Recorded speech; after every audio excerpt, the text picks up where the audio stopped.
विवाद अच्छा है कि संवाद अच्छा है? यजमान जी,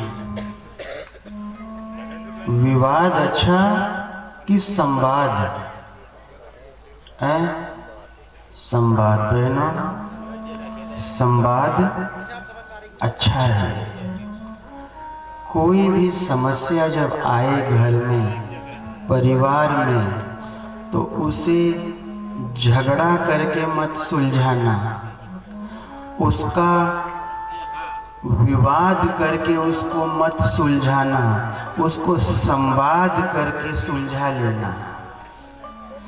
बैठ के उसका संवाद करना, उस पर चर्चा करना और चर्चा करके सुलझा लेना। भाई बहनों, बहुत ध्यान से बैठना। जमीन के थोड़े से टुकड़े के लिए, जमीन के थोड़े से टुकड़े के लिए कभी भाई से विवाद मत करना। किसे? जमीन के टुकड़े के लिए कभी भाई से विवाद मत करना, क्योंकि विवाद से कई गुना ज्यादा बड़ा प्रेम है। विवाद से कई गुना ज्यादा बड़ा क्या है? प्रेम। कभी प्रेम को महत्व ना दे करके, और यदि विवाद कर लिया आपने तो विवाद करने से झगड़ा हो जाएगा, और झगड़ा करना बहुत बड़ी बात नहीं है, झगड़ लेना बहुत बड़ी बात नहीं है। यहाँ प्रेम करना एक दूसरे से बड़ी बात है। इसलिए ध्यान रखना, हृदय बड़ा रखो, सोच बड़ी रखो, और सोच बड़ी रखने के साथ साथ भाई बहनों, जमीन जायदाद संपत्ति तो हमारे विचार अच्छे रहेंगे तो हम अनेकों खरीद लेंगे, पर भाई से हमारा विवाद और विवाद करके संसार छोड़ करके जाएंगे तो हम इस दुनिया को बहुत बुरा संदेश दे करके जाएंगे। इसलिए कभी भी एक छोटे छोटे टुकड़े के लिए, जिस दिन बंटवारा हो घर का, जिस दिन भूमि का बंटवारा हो, उस दिन भाई बहनों एक बात ध्यान रखना, थोड़ा बहुत यदि आगे पीछे आ भी जाए, हो भी जाए, तो कभी यह मत सोचना कि मैं उसको कई बार अपन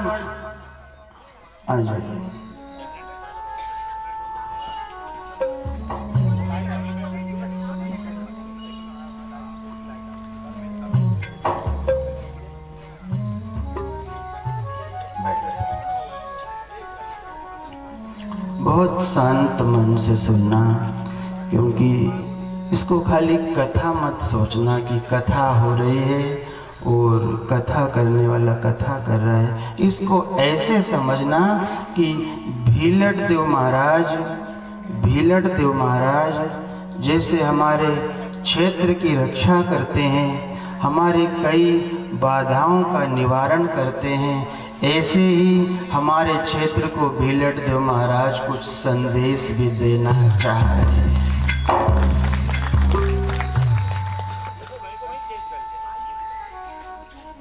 दो युद्ध हमारे भारत खंड में सबसे बड़े हुए हैं। एक हुआ है राम रावण का, और एक हुआ है कौरव और पांडव का। ये दुनिया के सबसे बड़े युद्ध हुए थे, और इन युद्ध में सारी दुनिया के योद्धा एकत्र होकर के और ये युद्ध चला था। एक युद्ध चला था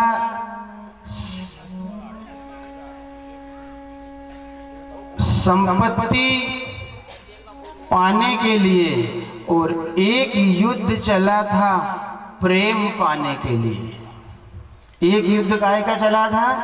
प्रेम पाने के लिए। अब देखो, रामायण में भाई भाइयों के बीच में अयोध्या का सिंहासन जब चर्चा चली, पिता अपनी पत्नी के कहने पर आए तो नहीं, पर मत तो यही था। तो उस बात को सिरोधार्य रख करके और राम जी ने जैसे सर्प कांचली त्यागता है, ऐसे पूरे राज्य को त्याग करके और चले गए। जो भरत को राज्य मिलना था, तो भरत ने भी उस राज्य को महत्व नहीं दिया। उसी तरह जैसे राम ने त्यागा था, उसी तरह भरत ने भी त्याग दिया। उनके ये सिंहासन पर आखिर बैठेगा कौन? गुरु ने कहा यदि खाली सिंहासन रहेगा तो कोई भी दूसरा राजा अतिक्रमण कर लेगा, आक्रमण कर लेगा, विवाद बड़ा हो जाएगा, बैठना पड़ेगा।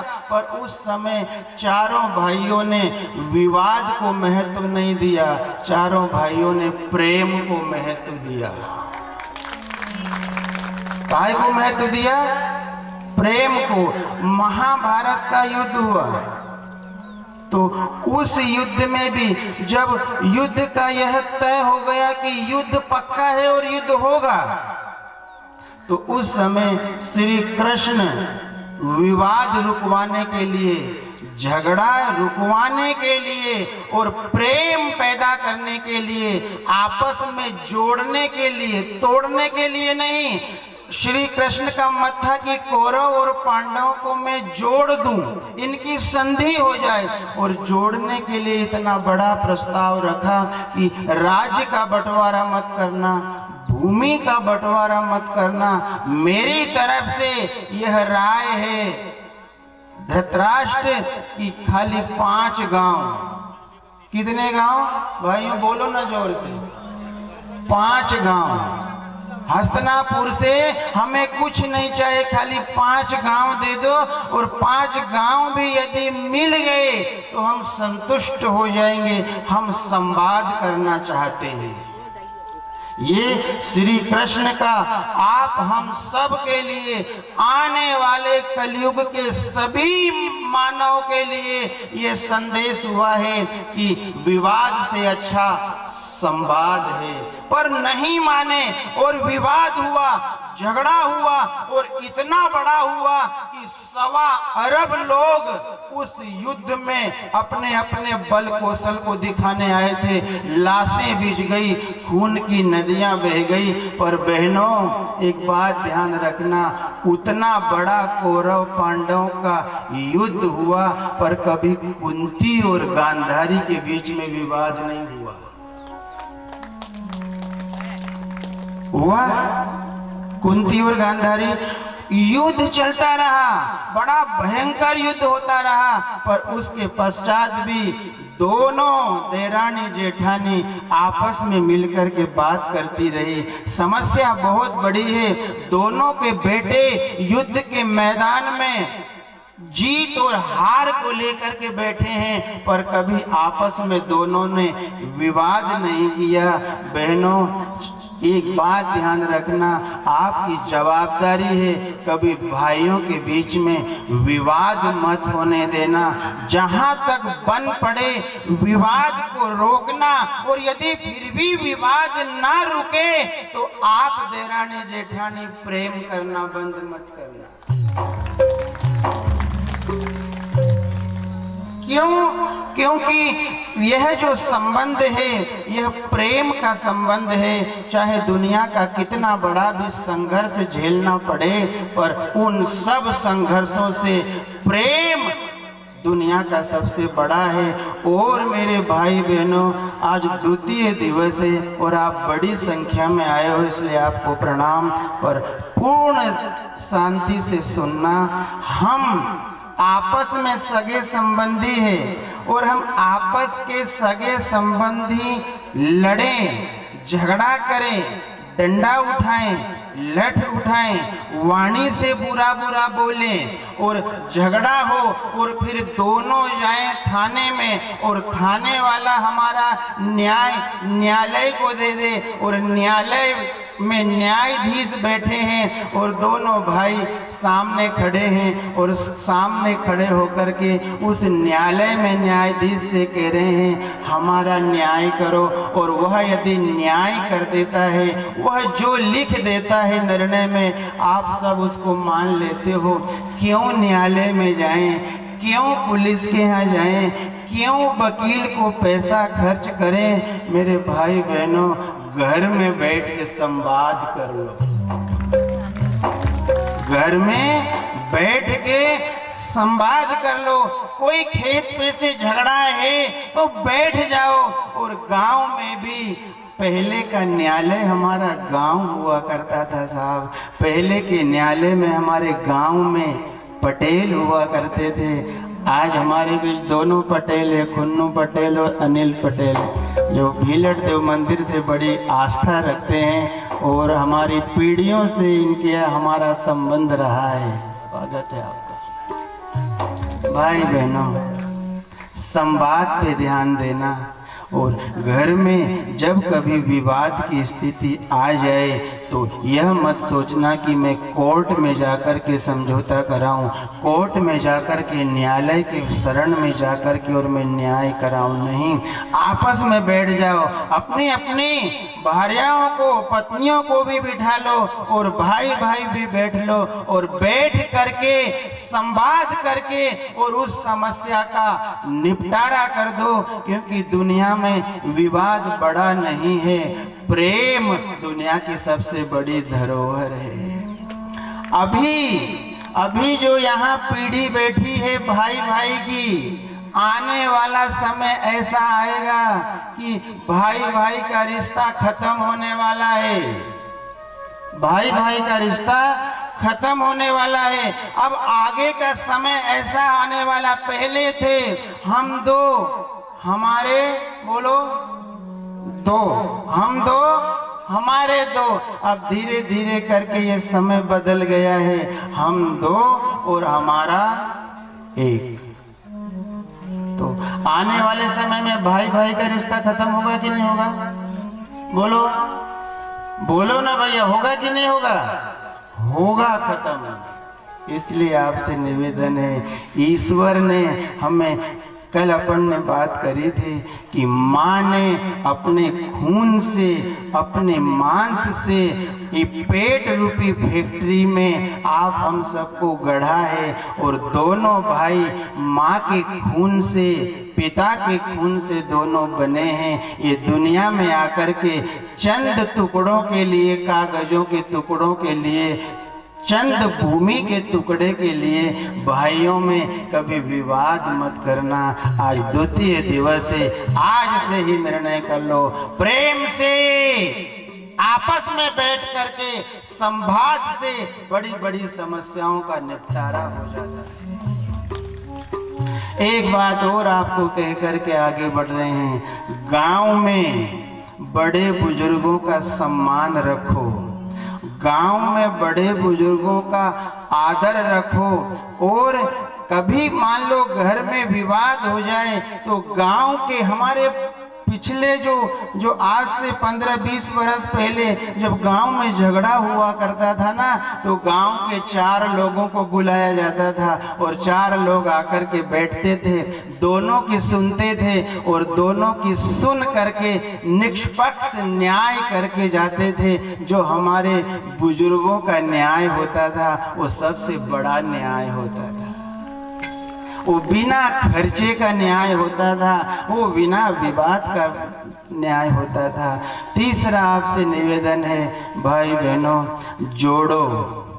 किसी का मान लो गांव में विवाद है, किसी का रिश्तेदार में आपस में कोई बात को लेकर के झगड़ा हो गया है और वो आपस में बोलचाल बंद हो गई है, तो आप गांव के लोग हो, ये कोशिश करो कि उनकी बोलचाल फिर से चालू कराओ, उनका झगड़ा फिर से खत्म करो और प्रेम का रिश्ता जोड़ो। अभी तो हम सब बड़े हो गए साहब। अभी चले जाओ आप 25-30 बरस पीछे, 40 बरस पीछे, तो उस समय इतना प्रेम हुआ करता था कि हमारे घर में सुबह मान लो रोटी बनानी है तो हम अपने माचिस नहीं हुआ करती थी, हम पड़ोसी के घर में जाकर के आग लेकर के और अपना चूल्हा जलाते थे और अपना चूल्हा जला करके रोटी बनाते थे। ये याद किसी को? जैसे आपने कल एक संदेश दिया, हमारे राजेंद्र भैया का आयोजन था, राजू भैया का, तीनों भाइयों का और माता जी का, पर पूरे गांव ने उस आयोजन को हाथों हाथ लिया, गली सजाई, आंगन सजाई, रंगोली बनाई। इससे सिद्ध होता है कि रूपादेह में प्रेम आज भी विद्यमान है। इसलिए ज्योत से ज्योत जलाते चलो, ज्योत से ज्योत जलाते चलो, प्रेम की गंगा बहाते चलो, प्रेम की गंगा बहाते चलो, ज्योत से ज्योत जलाते चलो, ज्योत से ज्योत जलाते चलो। बोले भैया सब लोग पीछे तक, तमाशा मत देखिए, बोलना पड़ेगा सबको।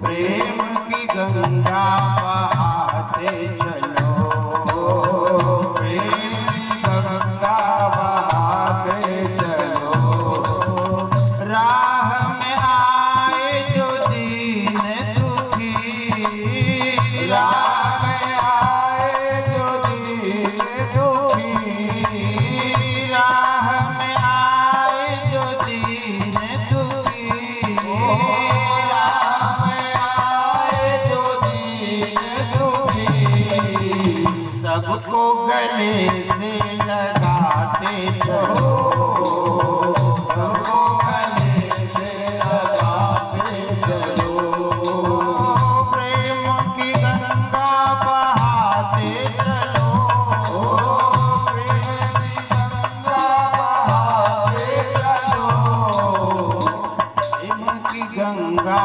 बहाते चलो, प्रेम की गंगा बहाते भाई बहनों, झगड़ा खत्म करिए, किसी का विवाद खत्म करिए। गांव में यदि आप बड़े हैं, धन से बड़े हैं, पद से बड़े हैं और उम्र से बड़े हैं, तो संवाद करिए, जोड़िए। दुनिया में तोड़ने वाला बड़ा नहीं होता है, दुनिया में जोड़ने वाला बड़ा होता है। राम की महिमा भारत खंड में आज भी विद्वान इसलिए है कि हमारा राम किसी को तोड़ने का काम नहीं किया, हमारे राम ने जीवन पर्यंत जोड़ने का काम किया। राह में आए जो दीन दुखी, राह में आए जो दीन दुखी, राह में आए जो दीन दुखी, राह में आए जो दीन दुखी, उसको गले से लगाते चलो,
संगी साथी जिसका न कोई, संगी साथी जिसका न कोई, संगी साथी जिसका न कोई, संगी साथी ईश्वर है रखवाला,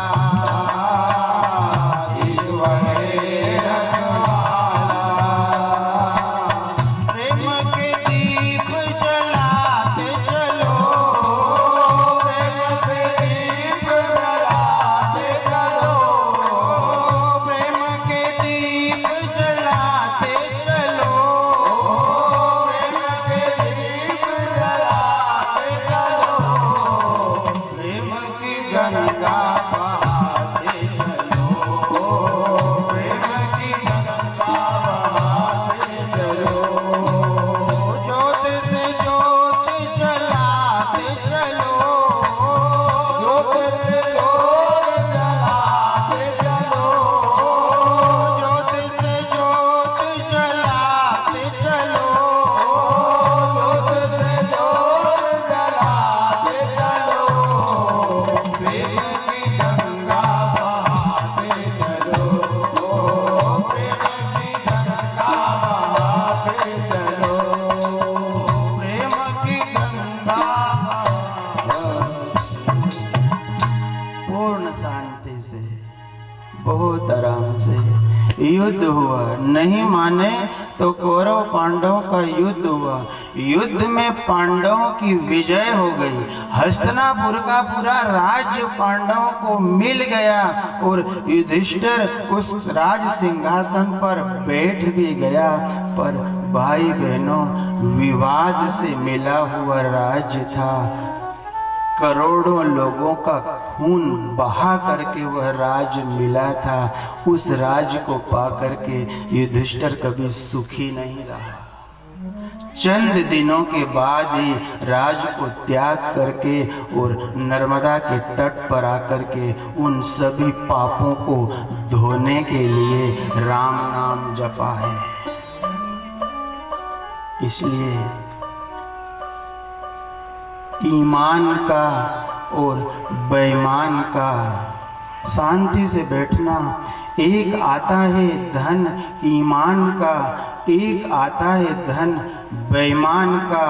ईमान से आया हुआ धन 100 रुपया आएगा और बेईमान से आया हुआ धन 1000 आता है। इतना अंतर है।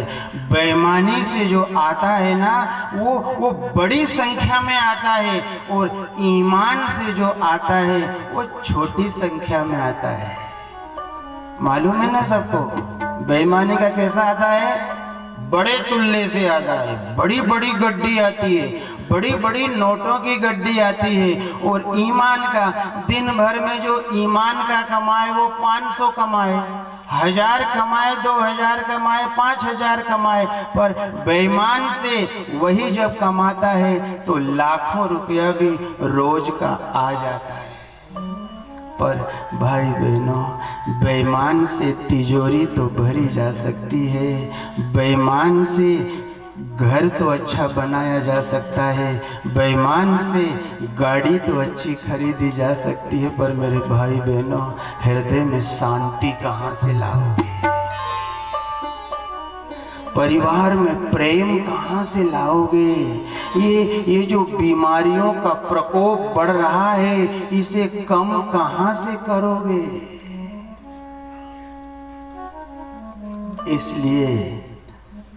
इसलिए संवाद दुनिया का सबसे बड़ा धन है। ईमान का धन सबसे बड़ा धन है। ईमान के धन को जब घर के सारे लोग ग्रहण करते हैं ना, तो घर के लोगों में सद्भावना आती है।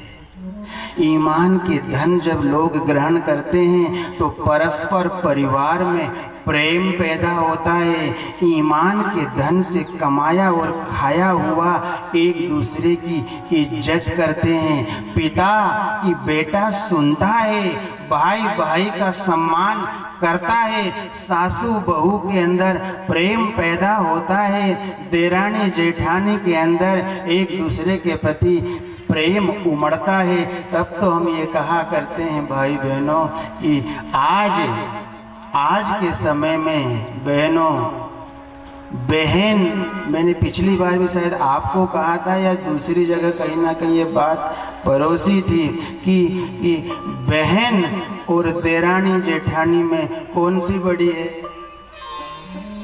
बहनों बोलना पड़ेगा, पट पट पट पट। देरानी जेठानी मैया जी कह रही है बड़ी है, जोरदार ताली। क्यों? जब तक विवाह नहीं हुआ था तब तक तो हमारी बहन हमारी बड़ी थी, बहुत प्रेम था, पर जिस दिन विवाह होकर के हम दूसरे घर आ गई, उसी दिन से बहन को दिमाग से निकाल देना। वहाँ जो हमें जेठानी मिली है उसको उसके गले से मिल जाए। क्यों? क्योंकि अब बचा हुआ जितना मेरा जीवन है, वो बचा हुआ जीवन बहनों अब बहन के साथ नहीं बिताया जाएगा। बचा हुआ जीवन अब देरानी जेठानी के साथ बिताया जाएगा। सास और माँ दोनों में कौन बड़ी है? जोर से बोलो ना। कोई सास कह रहा है, कोई माँ कह रहा है। पुरुष के लिए पूरी जिंदगी भर माँ बड़ी होती है, पर बहन के लिए पूरी जिंदगी भर सास बड़ी होनी चाहिए। जो बहन ससुराल में जाकर के माँ को हृदय से थोड़ा कम कर देती है और माँ की जगह सास को आदर से बिठा लेती है, वही घर तो यहाँ बैकुंठ हो जाता है।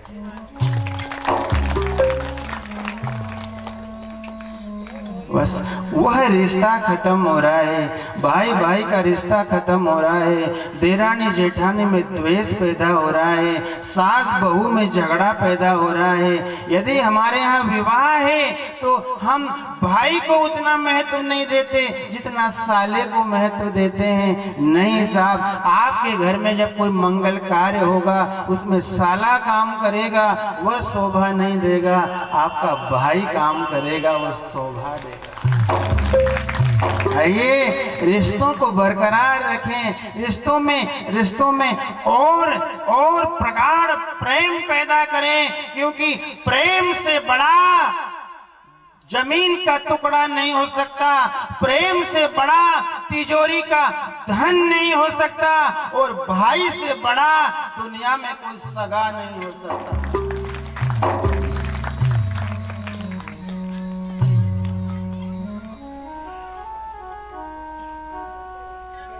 और ध्यान से सुनना, जीवन में यदि सफलता पाना है, मैं सफल हो जाऊं, मैं आगे बढ़ जाऊं, तो इसके लिए छोटे बन के रहो। जिस व्यक्ति के अंदर यह कला हो जाती है कि वह समय पे छोटा भी बन जाए और समय पे बड़ा भी बन जाए, जिसके पास यह कला आ जाती है उसके जीवन में आनंद ही आनंद होती है। जो हमेशा बड़ा रहता है वह भी नुकसान में जाता है, और जो हमेशा छोटा रहता है वह भी नुकसान में जाता है। भाई बहनों, जिन आज हर गांव में बजरंग बली अवश्य होते हैं, उनको हम खेड़ापति मानते हैं, खेड़े का रक्षक मानते हैं बजरंग बली को। पता है सबसे बड़ा उनके पास क्या था? कनक भूधरा कार शरीरा। समय पर क्या हो जाते थे? कनक भूधरा कार शरीरा। और समय बदलता है, मसक समान रूप कपि धरे। मतलब समय पे इतना भयंकर हो जाते थे कि देखने वाले भी यूं करके देखे, और जैसे ही समय बदला तो यदि बैटरी लगा करके भी, टार्च लगा करके भी उनको खोजो तो भी उन्होंने लंका में मिला ही नहीं, मशक समान रूप रख लिया और मशक समान रूप धर के पूरी लंका में सीता मैया को खोज रहा है। खोजते खोजते खोजते खोजते खोजते खोजते जब पूरा महल खोज डाला पर मैया नहीं मिली, तो अंत में विभीषण मिले। और विभीषण के यहाँ एक जैसे ही आंगन के बाहर देखा तो नौ तुलसी का वृंद तहाँ देखी कपि हर्षाए। दोनों कला थी तो इसलिए वह राम के सबसे बड़े प्रिय हुए। दुनिया में सबसे बड़ा भक्त कौन है? बोलो, बोलते नहीं हो यार। हनुमान जी। बोलो बजरंग बली की, बोलो बजरंग बली की, बोलो बजरंग बली की। जय हो। बड़ा है। क्यों कि दोनों कला उनके अंदर विद्वान है। कभी कभी किसी के यहाँ जाओ, कुर्सी नहीं मिले, पानी नहीं आया, चाय नहीं आया, तो अपने आप से समझौता कर लो कि आज हम मशक समान रूप धर के यहाँ आए हैं, या आज हम यहाँ छोटे बन कर के आए हैं। और आपको एक बात बता दें, धन बहुत है, धन बहुत है, पर दुनिया का नियम है धन प्रदर्शन करने की वस्तु नहीं है, धन छिपाने की वस्तु है। बोलो है कि नहीं? बैंक से पैसा निकाल करके हम लाएंगे, 2 लाख रुपए हमने बैंक से निकाले और ले आए, तो क्या गड्डी हूँ अब गाड़ी में बैठ के लहराते हैं कि 2 लाख लाए हैं, देखो 2 लाख बंदे ने लेके आया हूँ। झट लिया और झट रखा और छुपा दिया। उनके छुपा क्यों रखे हो? ये बताने का नहीं होता है, इसको छुपाने का होता है। ऐसे ही अपने सामर्थ्य को छुपा करके रखो, अपनी बुद्धि को छुपा करके रखो, अपने ज्ञान को छुपा करके रखो। जहां जरूरत पड़े वहां ले जा करके उसका प्रदर्शन करो।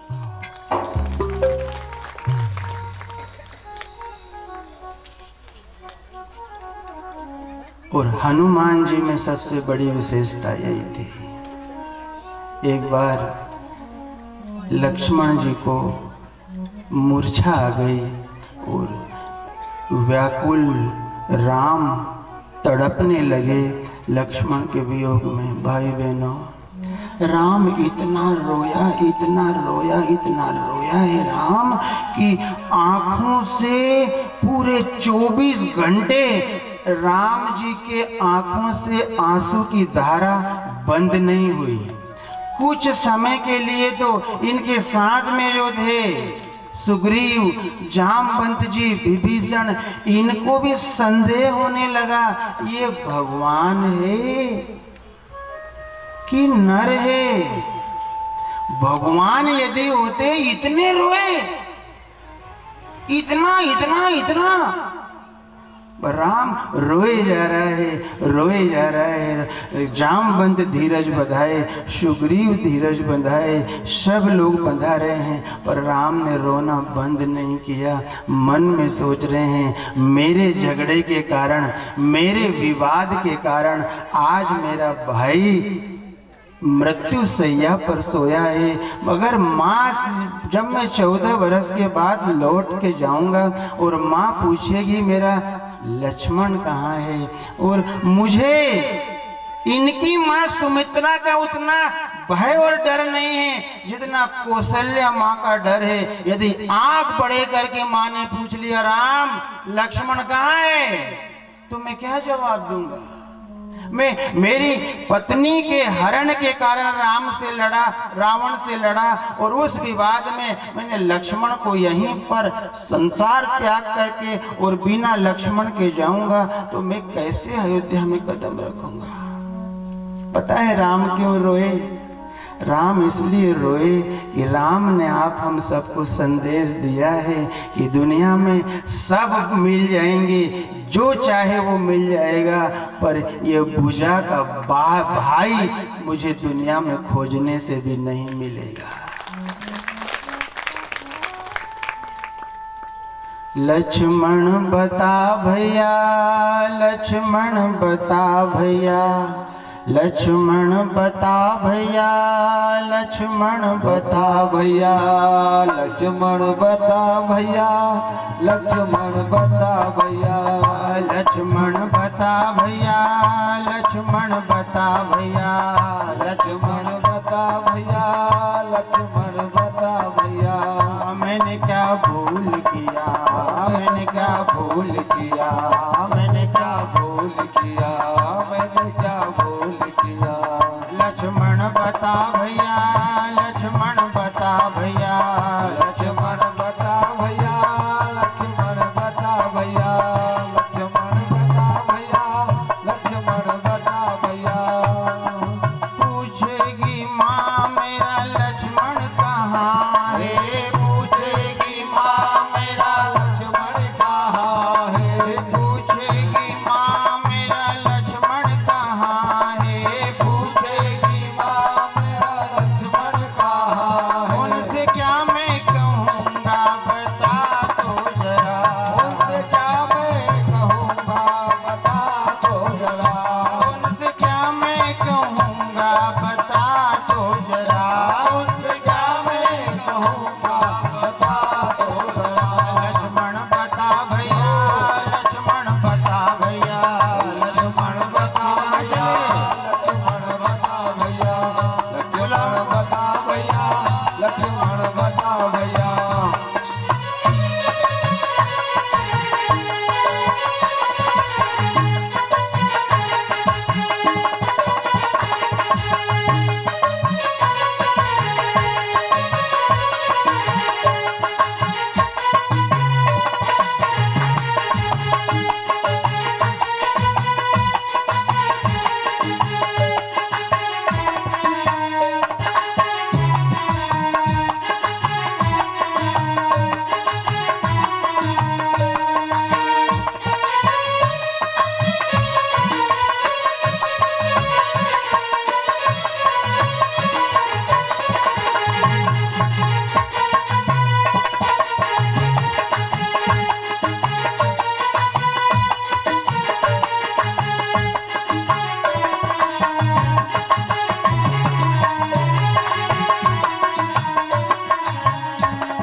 पूछेगी माँ मेरा लक्ष्मण कहाँ है, पूछेगी मेरा लक्ष्मण कहाँ है, पूछेगी माँ मेरा लक्ष्मण कहाँ है, पूछेगी माँ मेरा लक्ष्मण कहाँ। उनसे क्या मैं कहूँगा बता तो जरा, उनसे क्या मैं कहूँगा बता दो जरा, उनसे क्या मैं कहूँगा बता तो जरा, उनसे क्या मैं कहूँगा बता दो जरा। लक्ष्मण बता भैया, लक्ष्मण बता भैया, लक्ष्मण बता भैया,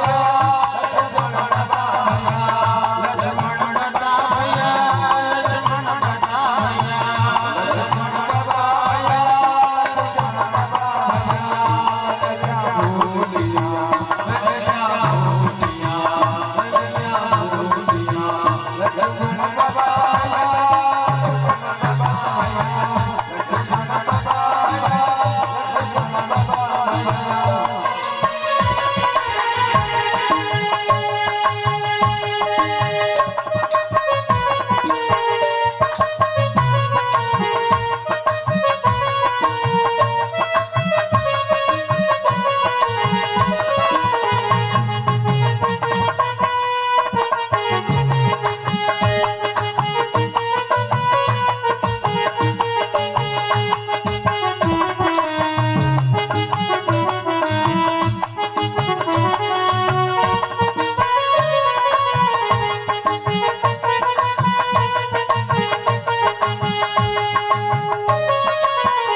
परिस्थिति जबरदस्त बन गई। अब आपस में विचार करें कि लक्ष्मण जीवित है कि नहीं है, कलेजा देखा, श्वास देखी। जामवंत ने कहा मुझे नहीं लगता कि इनके प्राण है, प्राण चले गए। चले गए उन्हें कहा चले गए। फिर भी वेद को दिखाना चाहिए।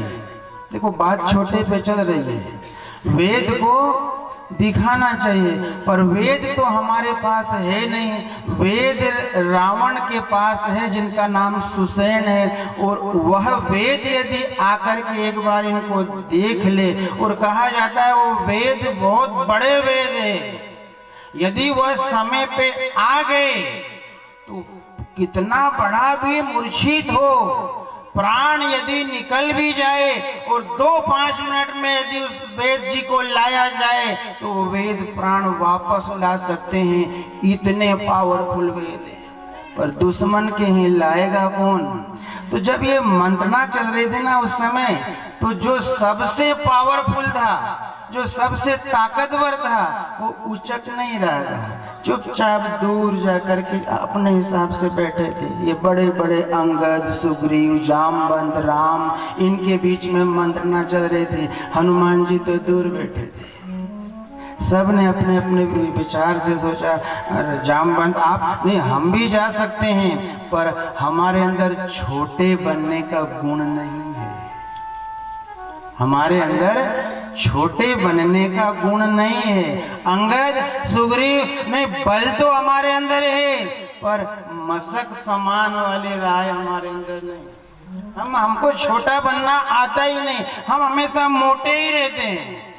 तो जामवंत ने कहा हमें इस वानर सेना में ऐसा आदमी चाहिए जो समय पे बड़ा भी बन जाए और समय पे छोटा भी बन जाए, बल भी हो और बुद्धि भी हो और ज्ञान भी हो, ये तीनों गुण उनके पास हो। तो मंथन चलते चलते आखिरी में जामवंत की नजर दौड़ी, भैया इन सब गुण वाला यदि कोई है तो बजरंग बली है, जो सर्वगुण संपन्न है। बुलाया, बजरंग बली इधर आओ, आए, एक काम करो, वेद सुसेन को लंका से लेकर के आओ। एक तो इनमें ये सबसे बड़ा एक गुण ही हम कह सकते हैं कि अपना बल भूल जाते थे। कोई बल का बखान कर दे उनके, तब जाकर के बल, या जामवंत ने बल का बखान किया तो जैसे ही बखान किया एकदम रूप परिवर्तित हो गया। बताओ क्या करना है?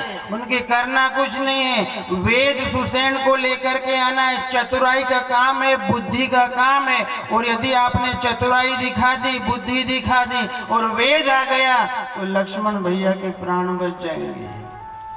तो वह गुणी व्यक्ति भाई बहनों लंका में प्रवेश किया, खोजते खोजते खोजते खोजते, और वेद सुसेन का घर मिल गया। वेद जी से कहा चलो लक्ष्मण के प्राण पखेरु बचाना है, इलाज करना है आपको। तो वेद जी ने मना कर दिया, यदि मैं जाऊंगा तो रावण तो मेरा गला काट देगा, दुश्मन का इलाज करने गया, मैं नहीं जा सकता। देखो बुद्धि की आवश्यकता है। वेद जी उनके यहाँ, आप वेद हो, उनके यहाँ वेद हो। वेद आप रावण के यहाँ नौकरी करने से पहले आप एक अच्छे वेद भी हो, और वेद का अपना धर्म भी होता है। और वेद का यह धर्म होता है कि कोई यदि बीमार पड़ा है और आपसे कोई उनका इलाज करने के लिए कहे, तो वेद का धर्म होता है कि वह चाहे बैरी भी उनके पास आ जाए, दुश्मन भी आ जाए, तो वह डॉक्टर उनका इलाज करता है। इसलिए आपका अपना धर्म है, और धर्म निभाने के लिए आपको जाना चाहिए। वेद ने कहा मैं जाऊं तो सही, पर जीवित नहीं रह पाऊंगा, पर फिर भी बड़ी मुश्किल से हामी भरी, और वेद को इन्होंने बिठा करके और लेकर के आए। वेद ने देखा, हाथ देखा, मुंह देखा, और देख करके झट कह दिया मेरे पास इनका इलाज करने की कोई दवा गोली नहीं है। फिर अब क्या करें? दवा केवल एक ही है, द्रोणागिर पर्वत है और द्रोणागिर पर्वत पर एक संजीवनी बूटी है। जो भी वो संजीवनी बूटी को सूर्य उदय से पहले यदि ला दे और वह संजीवनी बूटी का को इनको पिला दिया जाए तो ये ठीक हो सकते हैं। अब धरती के इस छोर पर लक्ष्मण है और धरती के उस छोर पर संजीवनी बूटी है और सूर्य उदय से पहले लेकर के आना है। अब इतने जल्दी जाए कौन और लेकर के आए कौन? उसमें भी बड़ा होना और छोटा होना, चतुर होना, गुणी होना, और ये गुण हम सब में नहीं है। अंत में वही काम के लिए फिर बजरंग बली को कहा गया और बजरंग बली को जैसे ही कहा तुरंत उनके कब तक लाना है? सूर्य उदय ना हो उससे पहले संजीवनी बूटी लेकर के आ जाना। उन्होंने कहा प्रमाण उस वन में, उस पर्वत में मैं बूटी कहाँ ढूंढूंगा? तूने कहा संजीवनी बूटी जहाँ रहेगी वो अपने आप में तारे की तरह चमकती रहेगी। जिस पेड़ में ये तारे की तरह चमकन हो उस पेड़ से संजीवनी बूटी लेकर के आ जाना।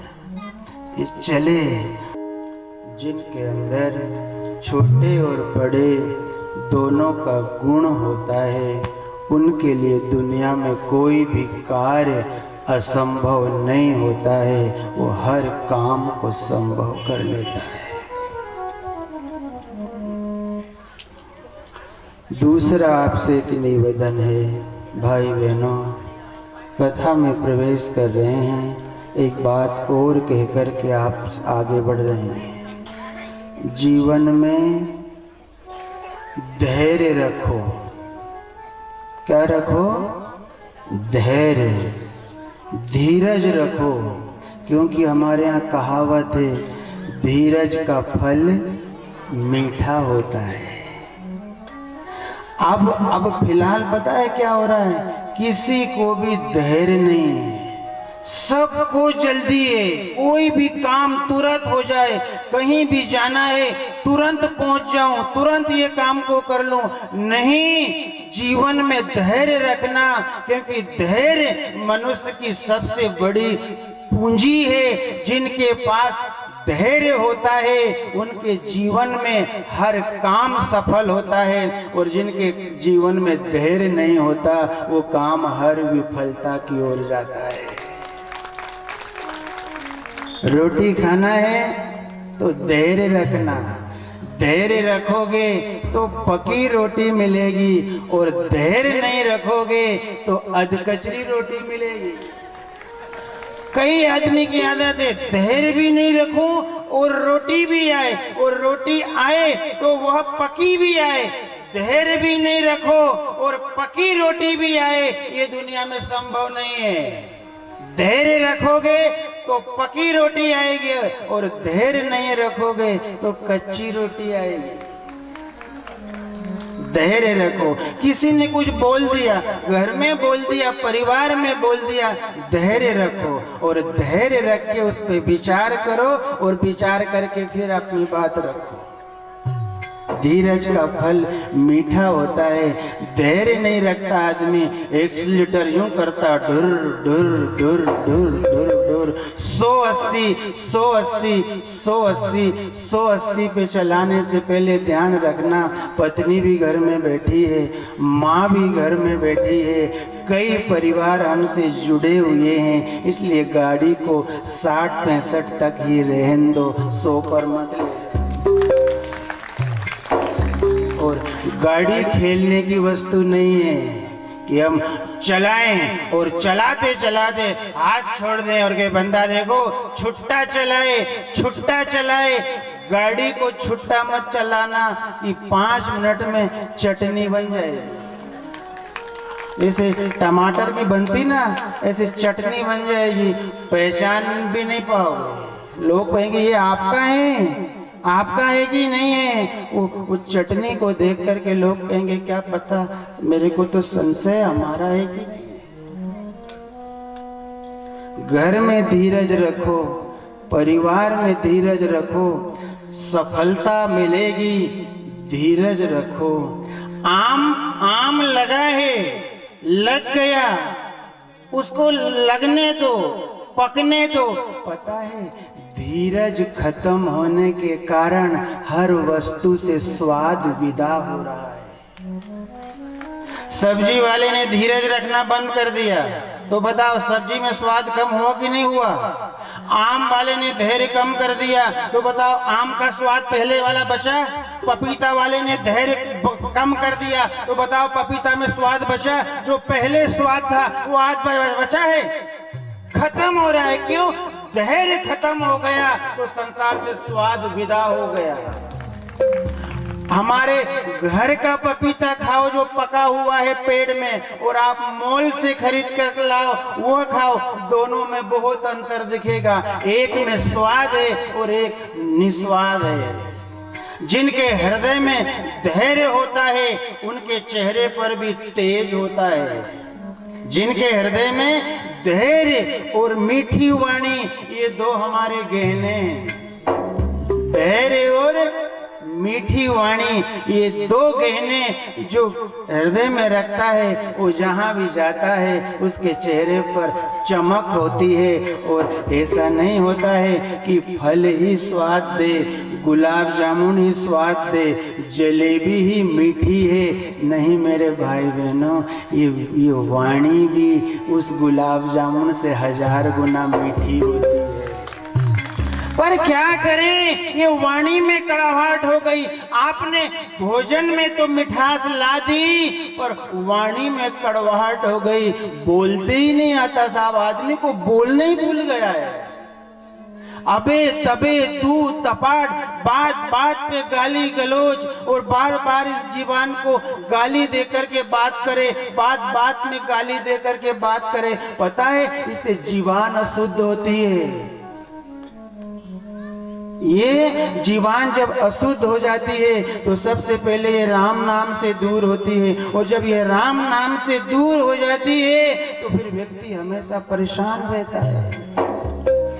कुछ ऐसी चीज है हमारे अंदर, सबका ध्यान इधर रखना, जो मिली है हरि भजन के लिए, पर बीच बीच में हम संसार का उनसे काम कर सकते हैं। जैसे वाणी, कभी कल्पना करी साहब, ये इसमें है तो चमड़ा, क्या है ये? चमड़ा। सब्जी खाओ झट बता देगी मिर्ची ज्यादा है। इसका गुण तो देखो आप, झट बताएगा अरे मिर्ची ज्यादा खाओ, अरे नमक तो है ही नहीं। तो तूने कैसे पहचान लिया? क्या डालते समय तूने देखा कि इसमें ज्यादा डल रहा है कि कम डल रहा है? देखा नहीं है, पर मेरी जीवान बोल पड़ी इसमें मिठास कम है। वो चित्रकार की महिमा तो देखो, वो कितना बड़ा कलाकार। लोग कहते हैं कि भगवान से विज्ञान बढ़ गया। अरे मूर्खों, विज्ञान भगवान से क्या बड़ा है? कोई विज्ञान में आज तक यह पावर नहीं है कि वह ऐसा पुतला खड़ा कर दे। कोई विज्ञान में आज भी ऐसी पावर नहीं है कि सूरदास को अपनी फैक्ट्री से आंख बना करके लगा दे। है कहीं ऐसा? बनती है आंख? किसी विज्ञान में पावर नहीं है कि जीभ कट जाए तो ऐसी जीभ लगा दे स्वाद बता दे। ये झट बता देती है। और आपको पता है, जिस नाक से हम सोचते कि खाली श्वास लेने की चीज है, आप मान लो आपको कुछ चीज को देखना है, घी असली है कि नकली है, घी नया है कि पुराना है, काहे से देखते हो? आंख से दिखे, हाथ से दिखे, काहे से देखते हैं आदमी? झट कटोरी ली और झट बताएगी ये पुराना है, बहुत पुराना है, इसको मत खाना। मतलब हमारे ही अंदर सारे गुण उसने रख दिए।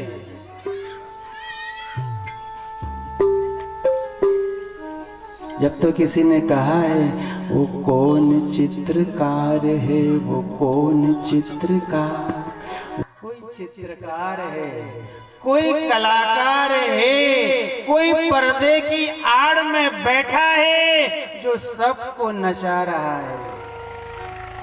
कभी सोचा आपने साहब ईमानदारी से, हम जंगल देखते हैं, घना जंगल, हर 1 फीट पे एक पेड़, हर 2 फीट पे एक पेड़। वन विभाग से पूछा क्या आपने लगाया इतना सब? उनकी नहीं, हम नहीं लगाया। फिर किसने लगाया? हमने जो लगाया वो सब मर गया। हमने जो वृक्ष लगाया वो सब मर गया, पर ये वृक्ष जो ईश्वर ने लगाया वो पूरा का पूरा वन क्षेत्र बना दिया। सरकार कहती पेड़ लगाओ, पेड़ लगाओ, पेड़ लगाओ, पर इनके पेड़ लगाए हुए भगवान जाने कितने उगते हैं कि नहीं उगते हैं, पर उसका पेड़ लगाया हुआ हजारों किलोमीटर में घना जंगल से। इसलिए धैर्य रखो, कोई भी काम जीवन में करो, कोई लक्ष्य लेकर के जियो, तो एक तो लक्ष्य जरूर रखना। लक्ष्य, बिना लक्ष्य के जीवन मत जीना, पर जब लक्ष्य रखो तो उसको पाने में धैर्य रखो, और धैर्य रखोगे तो एक दिन लक्ष्य तक पहुंच जाना। धैर्य इतनी रखना कि रामचरितमानस कह रहा है कि जो व्यक्ति सबरी की तरह धैर्य रखता है उनकी कुटिया में एक दिन राम आ जाते हैं। लोगों ने खूब कहा कहाँ आने वाले हैं, तेरा बचपन आ गया। पता है एक घर में सबरी मैया, इनका विवाह होने वाला था, तो विवाह जैसे ही तय हुआ, छोटी जाति की थी बेचारी, विवाह तय हुआ तो सैकड़ों बकरे घर लाए गए खरीद करके और घर में बांध दिए। तो सबरी मैया ने पूछा ये इतने सारे बकरे क्यों लेकर के आए हो, इनको क्या करोगे? तो घर के लोगों ने कहा तुम्हारा जो विवाह होगा ना तो उसमें सब्जी बनाई जाएगी और भी देवता भूत प्रेतों को दिया जाता, हमारे यहाँ नियम है। तो सबरी को ऐसा लगा कि मेरे विवाह से इतने जीवों की हत्या होगी और इनकी हत्या करा के मेरा विवाह होगा। उसी समय उन्होंने घर को त्यागा और घर को त्याग करके जंगल में चली गई और मुनि के शरण में गई और ज्ञान लेकर के एक मुनि ने कह दिया मैं तो जा रहा हूँ सबरी, धीरज रखना, एक दिन इसी घने वन में राम खुद इस कुटिया में आएंगे। बचपना बीत गया, जवानी बीत गई, बुढ़ापा भी बीतने की कगार पे था। लोगों ने कहा नहीं आएगा, पर धीरज था हृदय में, तो एक दिन प्रभु राम सबरी की कुटिया में आ। इसलिए जीवन में आज आपको सुबह कह रहे हैं कि धीरज रखना। गाड़ी भी चलाओ तो 60, 65, 70 ये गाड़ी की सीमा होनी चाहिए, क्योंकि गाड़ी से हम बड़े नहीं हो सकते हैं। क्या पता कब, आज पता है कितनी मौतें दुर्घटना से हो रही है, और वो इसलिए हो रही है कि किसी को भी धीरज नहीं है, सब जल्दी पहुंचना चाहते हैं। इसलिए धैर्यवान बनो, और कितने धैर्यवान बने तो राम जी ने रामचरितमानस में संदेश दिया कि सबरी की तरह जो धैर्यवान होता है उनकी कुटिया में मैं एक दिन जाता हूं। पता है क्यों? क्योंकि हम जब कोई भी काम करते हैं तो उसको अच्छे से अच्छा करने का सोचते हैं। क्यों?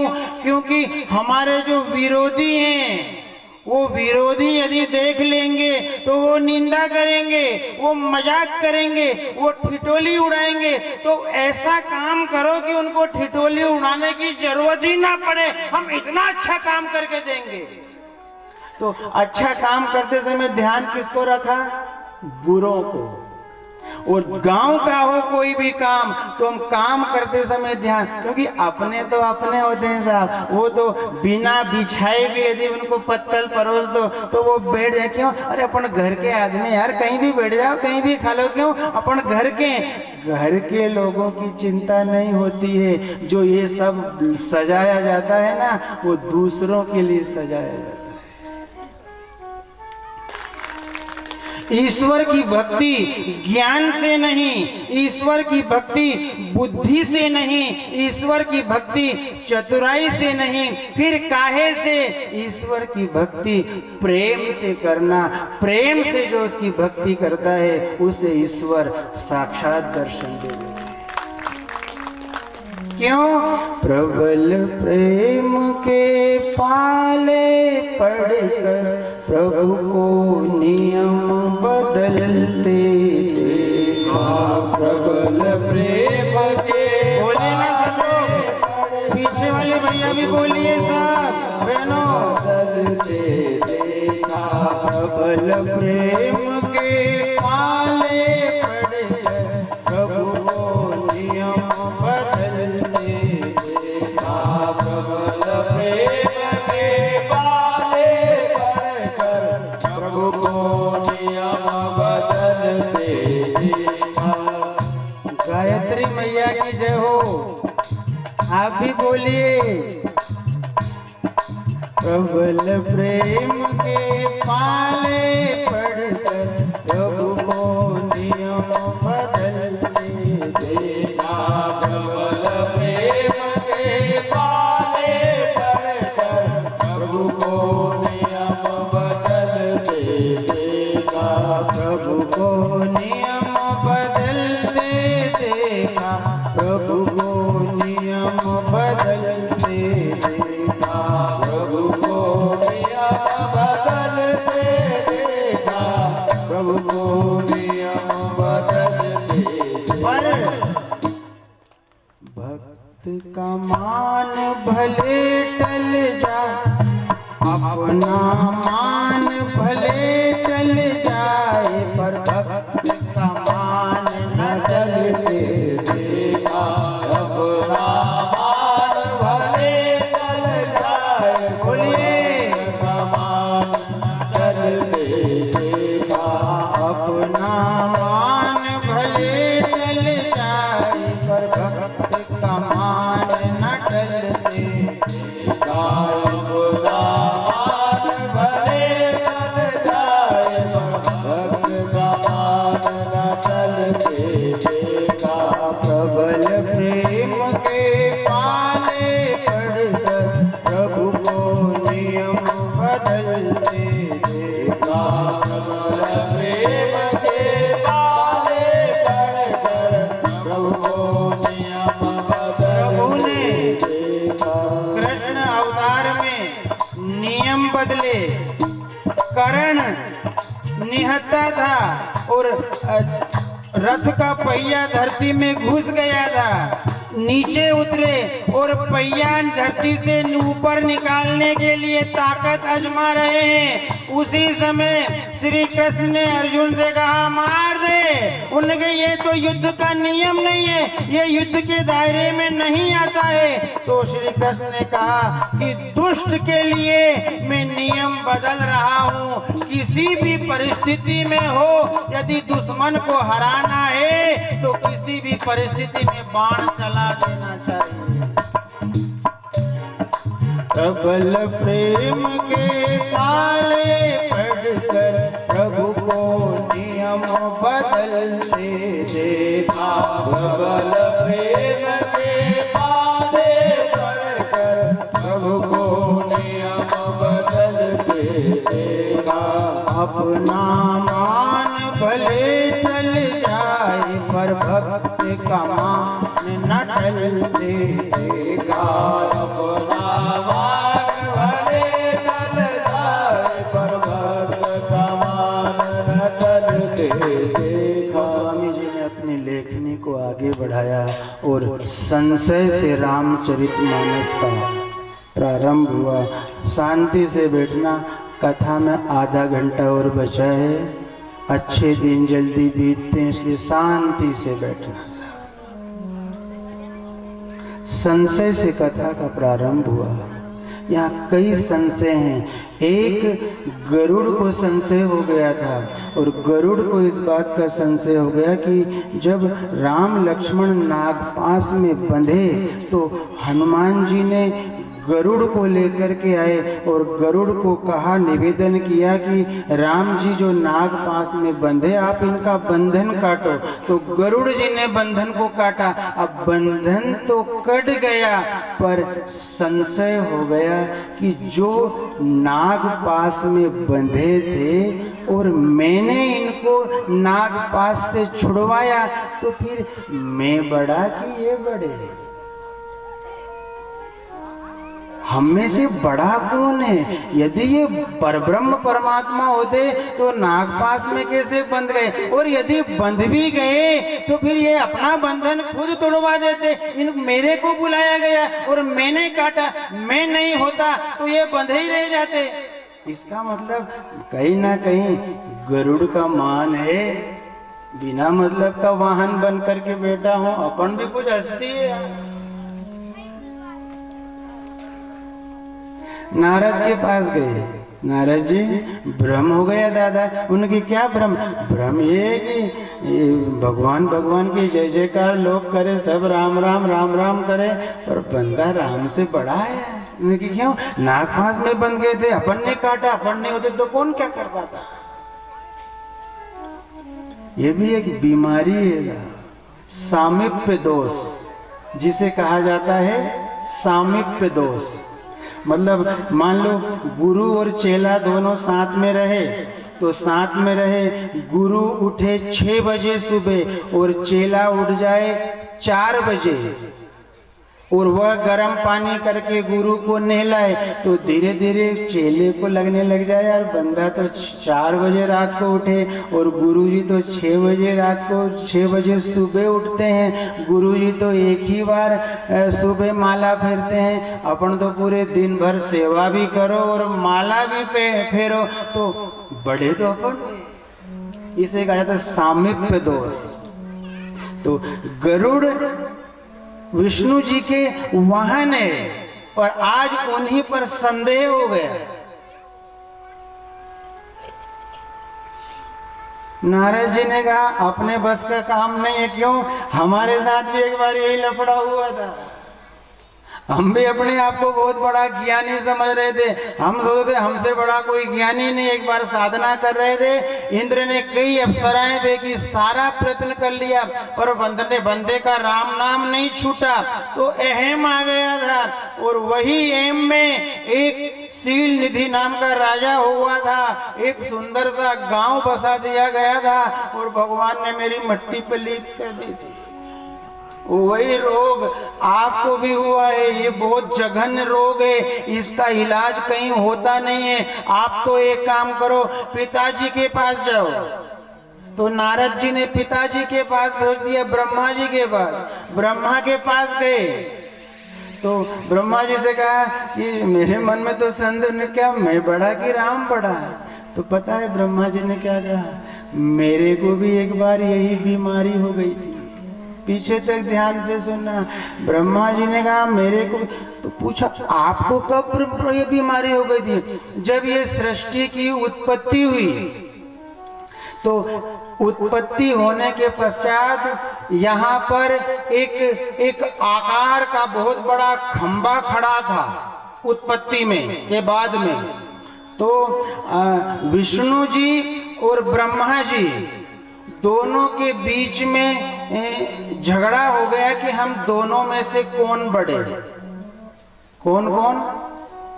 नहर खोला, जय हो। विष्णु जी और ब्रह्मा जी। जोर जोर से बोलो ना भैया पीछे तक। और एक अच्छा हमने जीवन में पहली बार देखा यार, यहाँ पे आदमी की संख्या ज्यादा रहती, महिलाओं की संख्या कम।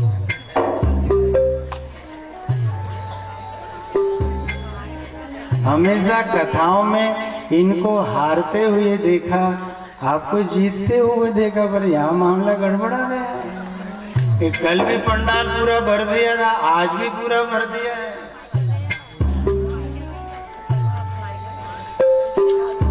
राजू भैया के यहाँ भाभी जी कौन है? हाथ ऊपर करना। देखो देखो, इनके व्यवहार ने तो ला दिए, आपके व्यवहार ने कम दबाए।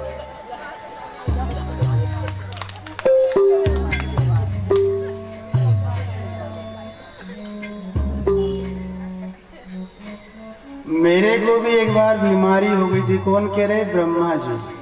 कि जब कुछ नहीं था दुनिया में, तब ब्रह्मा जी और विष्णु जी दोनों में विवाद होने लगा कि हम में से बड़ा कौन है। ब्रह्मा जी कहते मैं बड़ा, विष्णु जी कहते कि साहब बड़े का दर्जा तो हमको है, आप कैसे बड़ा। तो विवाद हो गया। तो हम दोनों शिव जी के पास गए, ब्रह्मा जी और कौन, भूल जाते हैं हम, इसलिए बोलना पड़ेगा आप सबको। बोलो, विष्णु जी। शिव जी के पास गए और शिव जी से पर जाकर के कहा हमारा निर्णय करो, हमारा न्याय करो। उनके न्याय का हम दो में से बड़ा कौन है? दो में से बड़ा कौन है बताएं आप जिसको बोल दो वो बड़ा। तो शिव जी ने कहा देखो हम बोलेंगे नहीं। तुरंत अपनी दृष्टि से एक बहुत बड़ा खंबा खड़ा कर दिया, इतना मोटा, और कहा कि एक जाओ इसका ऊपर के छोर का पता लगाने और एक जाओ नीचे का छोर का पता लगाने। तो ब्रह्मा जी झट बोले अपन तो ऊपर वाले में जाएंगे, नीचे वाले में कौन अंदर जाए, कहाँ तक जाना पड़े, हम तो ऊपर का। विष्णु जी ने कहा ठीक है आप ऊपर चले जाओ। तो ब्रह्मा जी चले गए ऊपर और विष्णु जी चले गए नीचे। खोजते खोजते खोजते खोजते कई साल बीत गए, पर उसके छोर का ना विष्णु जी पता लगा पा रहे हैं ना ब्रह्मा जी पता लगा पा रहे हैं। जाते जाते जाते जब बहुत दूर तक पहुंच गए तो ब्रह्मा जी पच गए, थक गए। यार अब मैं क्या करूं, मैं तो इसका पता नहीं लगा पा रहा हूं कहाँ तक छोर होगा। मैं अपने आप में बड़ा हूं और एक खंबे का पता नहीं लगा पाया मैं। ये सब बोल रहे थे तो उसी समय केतकी का फूल ऊपर रखा हुआ था, उसी के ऊपर उसको हंसी आ गई और हंसने में वो केतकी का फूल गिर पड़ा।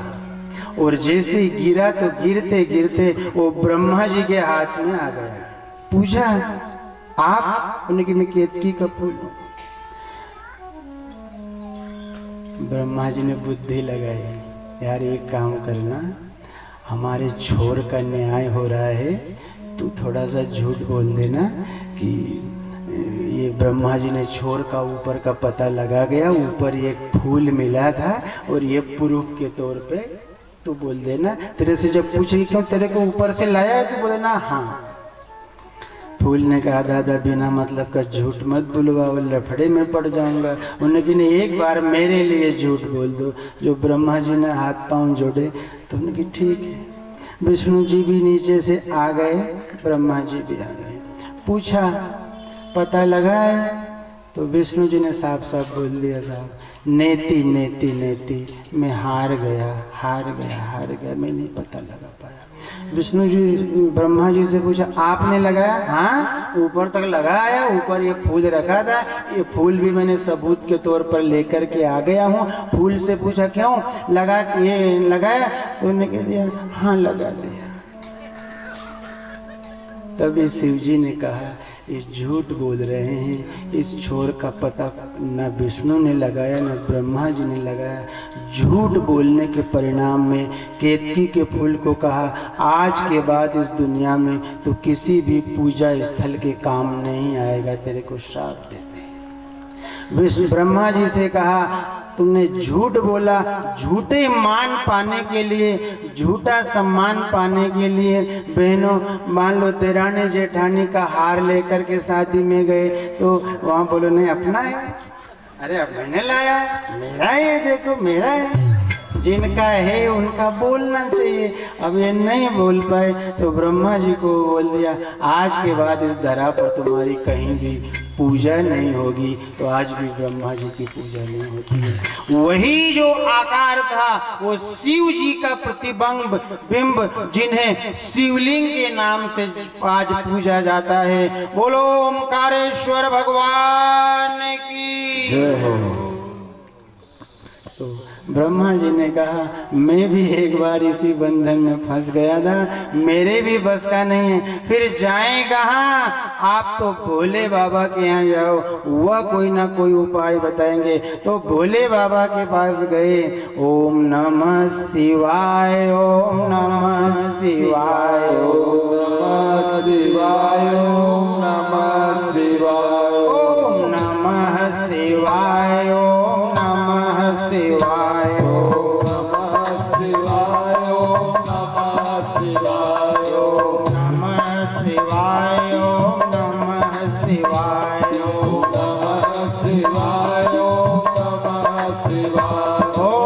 नमः शिवाय, ओम नमः शिवाय, ओम नमः शिवाय, ओम नमः शिवाय, ओम नमः शिवाय,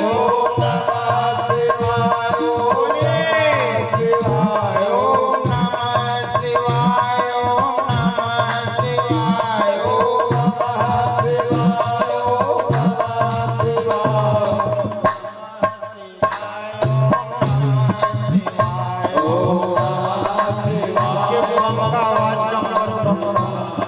नमः शिवाय, ओम नमः शिवाय, ओम नमः शिवाय, ओम नमः शिवाय।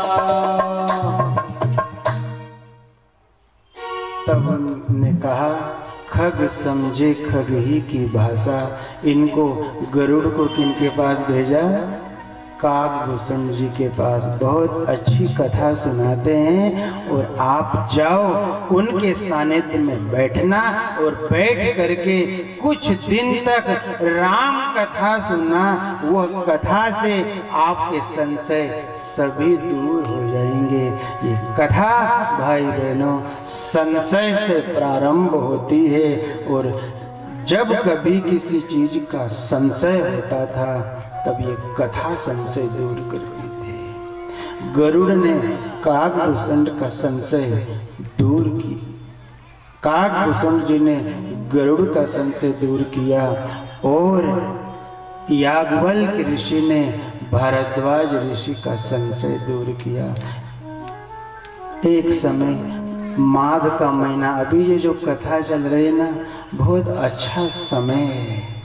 ये उस जमाने से भी तीर्थराज प्रयाग में वर्ष में एक महीना माघ का वह परंपरा आज भी चली आ रही है। देश देश के साधु महात्मा प्रयागराज में माँ गंगा के तट पर बैठ करके भजन करते हैं, साधना करते हैं और एक दूसरे का अनुभव बताते हैं। वही परंपरा आज भी, अभी के समय भी प्रयागराज में उसी तरह आध्यात्मिक मेला आज भी लगा हुआ है।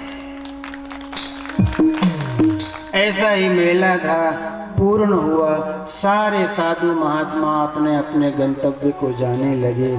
उसी समय भारद्वाज ऋषि ने याज्ञवल्क्य मुनि के चरण पकड़ लिए और चरण पकड़ करके निवेदन किया, गुरुदेव बंदन है गुरुदेव चरण में बंदन है, बंदन है गुरुदेव चरण में बंदन है, बंदन है गुरुदेव चरण में बंदन है, बंदन है गुरुदेव चरण में बंदन है, स्वीकारो गुरुदेव चरण में बंदन है, स्वीकारो गुरुदेव चरण में बंदन है।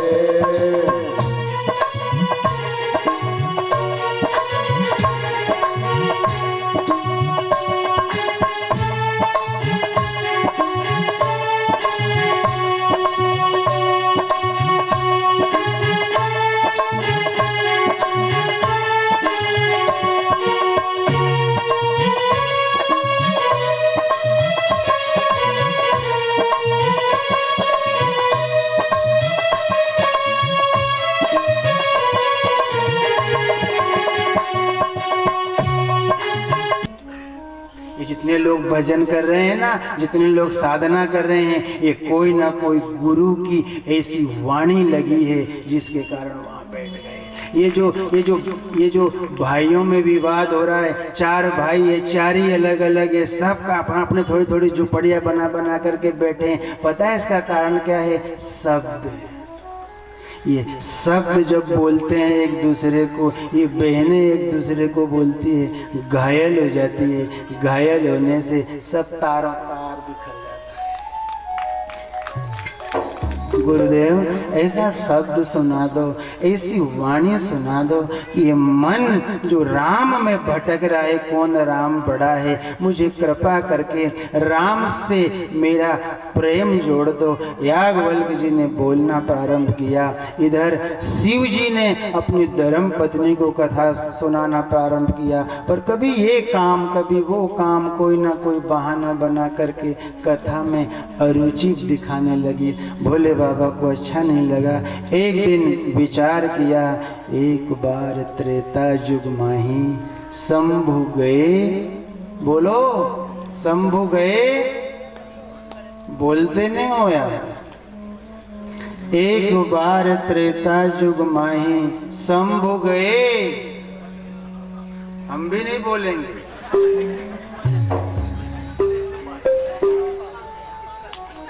पट पट बोलो।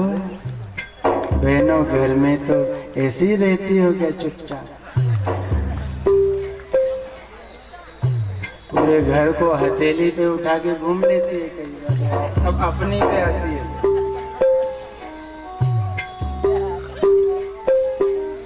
त्रेता युग माही शंभु गए कुंभज ऋषि माही, संग सती जग जननी भवानी, पूज्यं ऋषि अखिलेश्वरी जानी, राम कथा मुनि वर्ज बखानी, पर सुनी महेश परम सुख मानी। सुनी किसने? महेश ने। बाबा तुलसी ये क्या लिख रहे हो? 2 ही जने पति पत्नी जोड़ा से बैठ करके सुन रहे हो, और आपने भवानी को छोड़ दिया और शिव जी को ही सुनने का बोल रहे, इनका भी क्यों नहीं लिखा? बाबा ने कहा कि ये सुने केवल भोले बाबा ने, तो भवानी भी तो बैठी थी, बैठी जरूर थी, पर इधर देखे, ऊपर देखे, नीचे देखे, कथा का एक शब्द भी भीतर नहीं जाने। कथा पूरी हो गई, आरती हो गई, प्रसाद बट गया, कथा सुन ली, भोले बाबा मगन हो गए। कुछ दिन रुके, भक्ति का वरदान दिया, देवी चले? हाँ चलो, मैं तो कब से कह रही थी चलो चलो, आप ही तो बैठे थे, चलो जल्दी। कई जगह पता है सम्मान होता है। कई लोग हम तो देखते हैं, इसलिए कई पति पत्नी दोनों आकर के बैठते हैं, अपनी समस्या बताइए, समस्या बात सब हो गई, बैठे हैं। पति कुछ बात करे और उनकी इच्छा बैठने की, तो पत्नी धीरे से बोलती चले? हाँ चलो, अब आगे भी जाना, रास्ता दे। पति यदि कहीं बात कर रहा है और आप भी साथ में बैठे हैं, तो किसी के सामने उसको चलो चलो मत करना, उससे पति की इज्जत खराब। बेटा और बाप बैठे हैं, बाप किसी के साथ बात कर रहा है, बेटा थोड़ी देर यूं घूमे, मोबाइल निकाले, करता रहे। लो पापा चले, लो पापा चले। नहीं, अपने से बड़ों का आदर करना। पापा कोई से बात कर रहे हैं, बात लगी है, अपन शांति से बैठे रहो। इससे पता है पापा की इज्जत बढ़ती है। बार बार चले करने से इज्जत घट जाती है। एक बार एक जगह हमको चाय पीने के लिए बुलाया, तो उस समय हम कथा नहीं बांटते थे, ऐसे ही चले गए थे। तो बैठे वहाँ, पति बैठा है, हम भी बैठे हैं। बैठे बैठे आधे घंटे हो गया, हमने कहा चले भैया? नहीं चाय पी के जाना। हाँ बैठे, 1 घंटा हो गया। अब पति का मुंह लाल लाल सा पड़ने लगा। वो तितर बितर देखे, इधर आँख करे इधर आँख करे। हम तो समझ गए मामला गड़बड़ है। अब वो बार बार यूं अंदर देखे, फिर हमसे बात करे। पत्नी दरवाजे के सामने आई, पति ने इशारा किया तो पत्नी ने धीरे से कहा,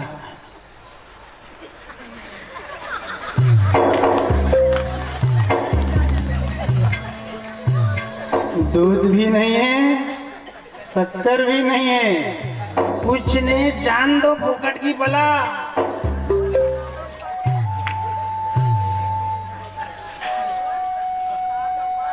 कई जगह था आप 10 मिनट बैठो घर में, 5 मिनट बैठे, कई बहनें पत्नी की बातचीत मेहमान से जो कर रहा है, जो भी आया है, वो बातचीत के तरीके से समझ जाती है चाय लायक है, तुरंत बना के ले आए।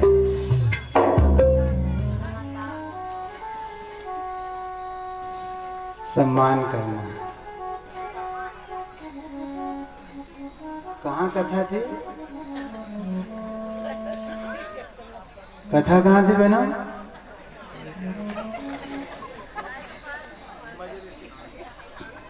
आरती करें यार, कुछ पता ही नहीं है अभी गा देंगे तन्नक चाय बनंदो रे।